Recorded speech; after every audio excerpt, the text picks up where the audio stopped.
शामिल करते हैं ननकाना साहब से। ननकाना साहब में इकरा मॉडल स्कूल बचेकी के ज़ेर एहतमाम सालाना तक़सीम इनामात का इनेकाद किया गया, जिसमें CEO education Javed Iqbal Babar, district education officer Rana Mohammad Irshad, Shahida Sohail, Farhat Amin Mangar, साबिक MP राय असलम खान खरल, साबिक कोऑर्डिनेटर चेयरमैन जिला कौंसल राय मुलाजिम हुसैन खरल, अल मारूफ अब्दुल्ला मुजाहिद, मारूफ राइस डीलर चौधरी हाजी जुल्फ़िकार अली, हाजी शौकत अली आराय, मलिक वसीम आवान, साबिक chairman union council Rana Mujeeb Afzal Khan, मारूफ समाजी कारकुनान राना तहसीन अखलाक चौधरी, शहादत अली राय, नूर अहमद खरल और सदर private schools association Bacheki Sheikh Zulfiqar Haider समेत असातिज़ा, वालिदैन और तलबा की कसीर तादाद में शिरकत की।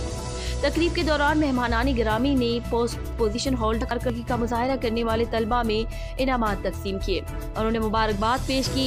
तकरीब से खिताब करते हुए CEO education authority Javed Iqbal Babar और दीगर मुकर्ररीन ने मौलवी पैगम्बराना पेशा है। बतौर उस्ताद हमें जिम्मेदारी है कि हम अपने तलबा की तालीम के साथ साथ उनकी तरबियत पर भी तवज्जो दें। रिपोर्ट मेहर अब्दुल गफूर, मोरखंडा, ननकाना साहब।